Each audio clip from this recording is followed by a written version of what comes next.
नाज़रीन, अवामी न्यूज़ में खबरन जो सिलसिलो जारी है। इन वक्त असीं तव्हांखे खिपरो में खबर ॾींदा हलूं त खिपरो में वफ़ाक हुकूमत पेट्रोल ऐं डीज़ल जे अघनि में टे रुपयनि जी वाध करे छॾी है, जंहिंखे खिपरो जे शहरनि रद्द करे छॾी है। खिपरो जे शहरनि जो चवणु आहे त अवाम महांगाई सबबि सख़्त परेशान है, ॿिनि वेलनि जी मानी जे लाइ बि परेशान है, पर वफ़ाक हुकूमत पेट्रोल ऐं डीज़ल जे अघ वधाए छॾिया आहिनि। हुकूमत खे घुर्जे त अवाम खे रिलीफ ॾे। बढ़ाते ही रहे, बस हम बढ़ाते रहेंगे और क्या करेंगे।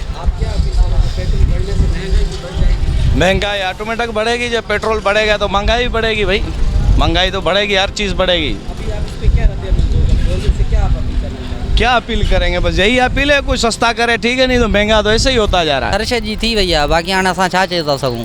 ग़रीब माण्हू ई का शइ माना घटि लाइन कनि पाण, हीअ त ॾींहं ॾींहं चढ़ंदी पई वञे हर शइ। गरीब माण्हू हर शइ महांगो थियो आहे, असां किथां पूरत कंदासीं।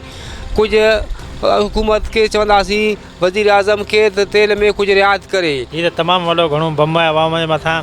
आवाम त अॼुकल्ह अटे लाइ जेका आहे वीचारी तमामु परेशान आहे त असांजो गुज़र सफ़र अटे जो कीअं थींदो। जेकॾहिं समरी वधे पई त मज़दूरी त वधे ई कोन्ह थी, उहा त उते ई पई आहे।